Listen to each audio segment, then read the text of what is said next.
Welcome to Wine Time. I'm your host, Kate Voltan. This is my weekly online segment where I talk about all things business, all things mummy, and we do it over wine. And today what I'm sharing with you are the top 3 things that I just learned from Arlene Dickinson. It's wine time.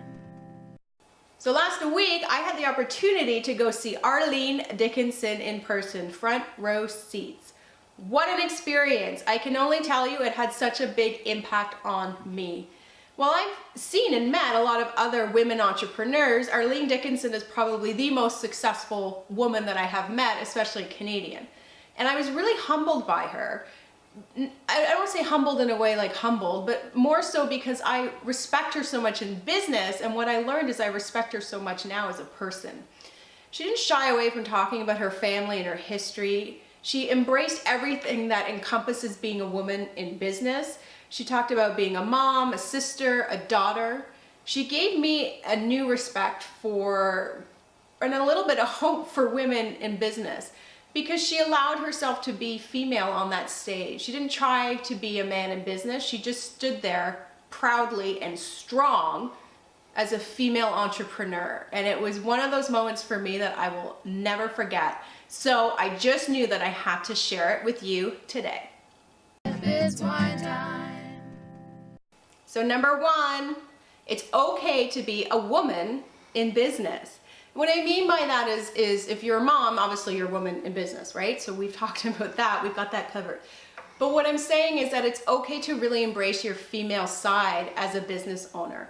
So often women try to behave like men around the boardroom table. And I've seen it time and time again where you have one woman around an executive table of say 10 male counterparts, and the conversation tends to be very male subject focused.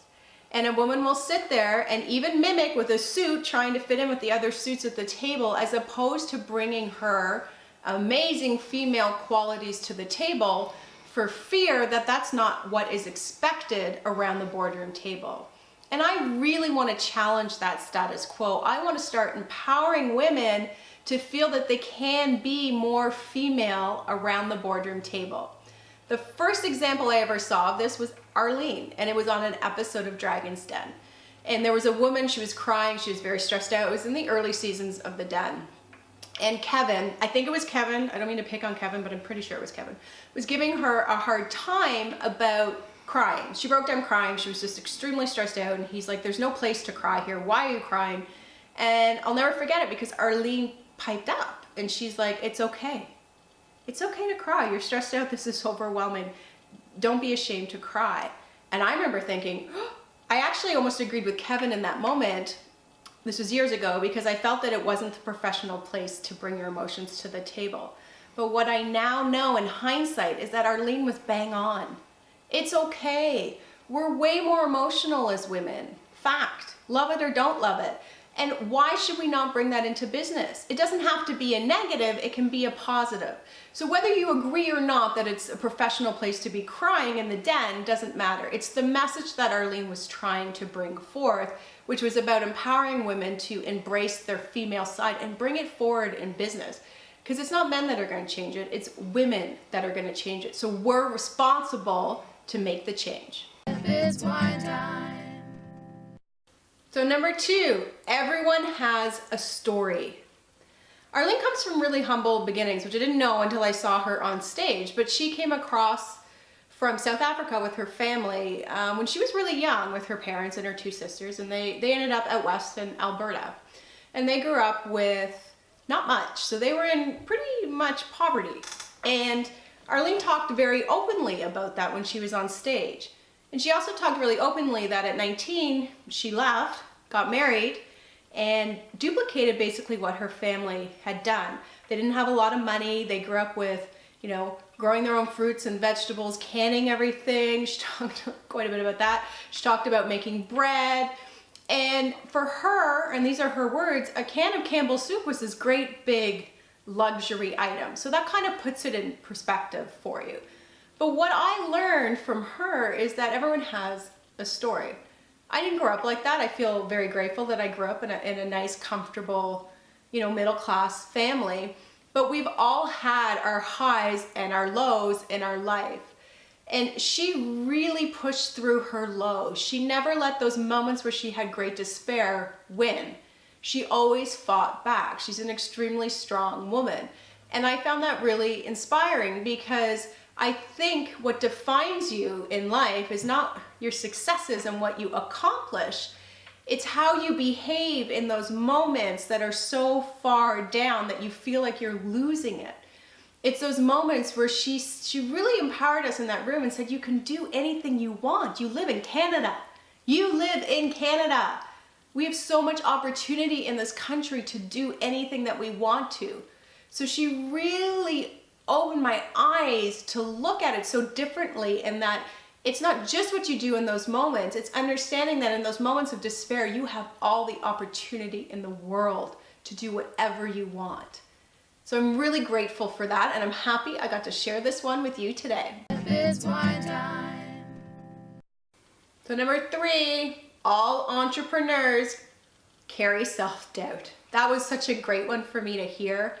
Well, you always hope that successful people doubt themselves every now and again. You don't really know. And it was really great to hear Arlene talk about how she has huge moments of self-doubt. She's definitely worked through a lot of them, which is great. And now she doesn't let the doubt take over as it might have done, say, 10, 15 years ago. And I know for me, I often, in those moments of doubt, wonder why I'm doubting myself. I've been running successful businesses for over 15 years, yet that doubt still creeps in. Like, I can't be giving this advice to someone. I'm not qualified for this.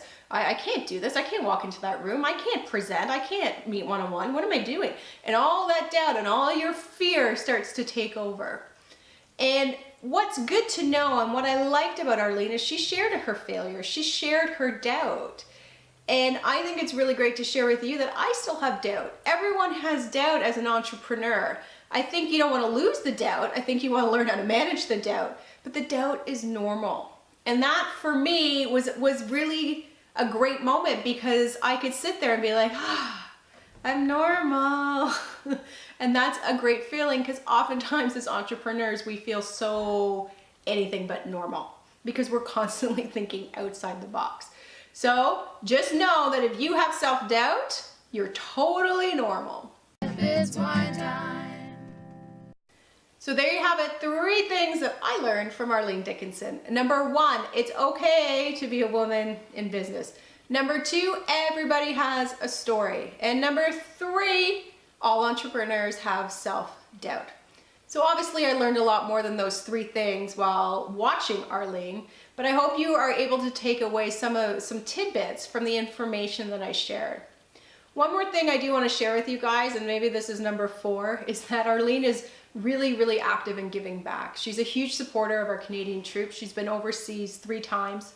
She really supports businesses that are thinking and caring about our environment. Green investment has become a huge part of her portfolio.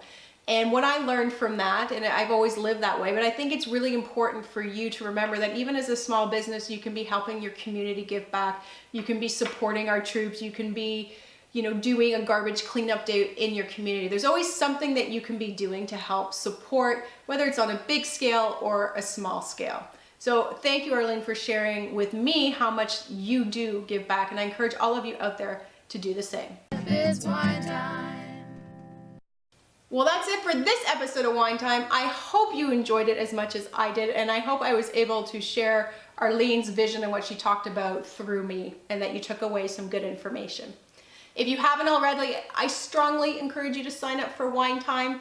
That way it'll automatically show up in your inbox each and every week. And be sure to download my free Moms in Biz Survival Guide. All kinds of great tips if you're a mom and business owner.